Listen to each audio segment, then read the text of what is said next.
Praise the lord. మన ప్రభువైన యేసుక్రీస్తు పరిశుద్ధమైనటువంటి నామంలో ఈ ఉదయకాలపు కృపావార్తను వింటున్నటువంటి మీ అందరికీ దేవుని పేరిట వందనాలు చెల్లిస్తున్నాను. అందరు బాగున్నారా?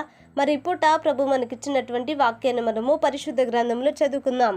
యెషయా గ్రంథము 43వ అధ్యాయము 19వ వాక్యాన్ని మనం చదువుదాం. యెషయా గ్రంథము 43వ అధ్యాయము 19వ వాక్యాన్ని మనము చదువుకుందాం.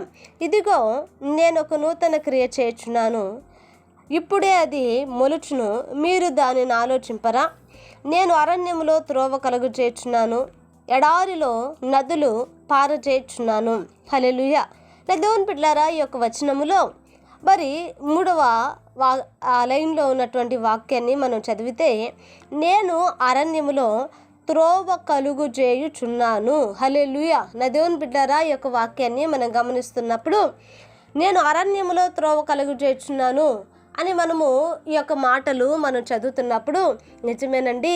ఇజ్రాయిల్ ప్రజలు అరణ్యము గుండా వాళ్ళు ప్రయాణించినప్పుడు ప్రభు వారికి పగులు మేఘస్తంభముగాను రాత్రి అగ్నిస్తంభముగాను వారికి ఆయన తోడుగా ఉండి వెలిగిచ్చి నడిపించాడు.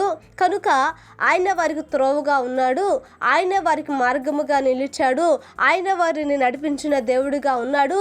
ఏ యొక్క మృగాలు కానీ ఏ విష సర్పాలు కానీ ఎటువంటివి కూడా వారి మీదకి రానికుండా ప్రభు ఒక కంచె వేశాడండి అని మనం చెప్పుకుంటాం.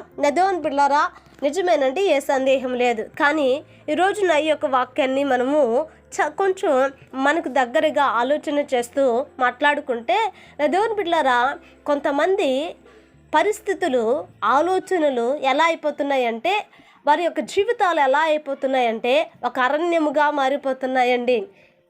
అరణ్య రోధనగా మారిపోతూ ఉన్నాయి, ఒంటరిగా మారిపోతూ ఉన్నారు, దిక్కులేని స్థితిగా మారిపోతూ ఉన్నారు, ఎవరితో చెప్పుకోలేనటువంటి భయంకరమైనటువంటి నా దేవుని బిడ్డలారా మానసికమైనటువంటి స్థితిని వారు అనుభవిస్తూ ఉన్నారు. ఎందుకనంటే ఆలోచించండి నా దేవుని బిడ్డలారా, తన కన్నుల ఎదుట వారి చుట్టూ ఉన్నటువంటి పరిస్థితులు అలాగ వారిని మారుస్తూ ఉన్నాయి. ఈరోజు ఆలోచించండి, ఏ మార్గము లేదండి, ఏ యొక్క హోప్ లేదండి, ఎటువంటి ఆధారము లేదండి.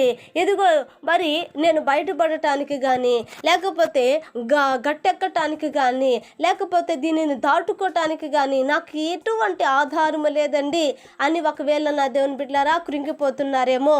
కానీ ఈ రోజున నీకు న్యాయం తీర్చటానికి, నీ అనారోగ్యములో నుంచి నిన్ను స్వస్థపరచటానికి, నీకు కలిగినటువంటి ప్రతి విధమైనటువంటి వాటిలో నుంచి ఇదిగో నిన్ను బయటికి తీసుకుని రావటానికి, నీ అరణ్య రోధనను సంతోషముగా మార్చటానికి ప్రభు చెప్తున్న మాట ఏమిటనంటే, ఆయన నీ అరణ్యములో త్రోవను కలగజేస్తాడు. హల్లెలూయా.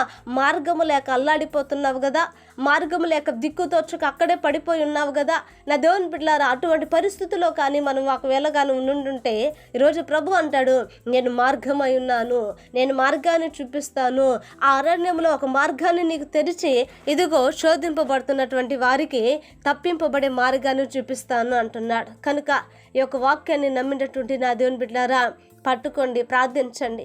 మీ అరణ్య రోధన ఏమిటో, మీ అరణ్యముగా ఇదిగో మీరు ఎందుకు మారిపోయాయి, ఏ సమస్య ఇదిగో ప్రార్థించండి, నా దేవుడు మీకు మార్గాలు తెరచునుగాక. హల్లెలూయా. ప్రార్థన చేద్దామండి. మహాపరిశుద్ధుడైన మా తండ్రి, కృపగలిగిన దేవానికి వందనాలు. ఈ ఉదయకాలం అందునైనా మీరు మాతో మాట్లాడినందుకు స్తోత్రాలు. నిజమైన ప్రభా, నేను అరణ్యములో త్రోవ కలుగు చేయువాడు నాయన మీరు సెలవిచ్చారు. అయా నా తండ్రి, అరణ్యముగా మారిపోయిన మా జీవితాలలో నా ప్రభా, నువ్వు త్రోవను నా తండ్రి మార్గముగా నిలిచిన వాడానికి స్తోత్రాలు చెల్లిస్తున్నాను. ఈ వాక్యం విన్న ప్రతి వారిని ఆశీర్వదించండి, వారిని వారి కుటుంబాలను దీవించి ఆశీర్వదించి బలపరిచి కృప చూపమని యేసు నామమున అడిగి వేడుకుంటున్నాము తండ్రి. ఆమేన్. Praise the lord. దేవుని కృప మీకు తోడై ఉండును కాక.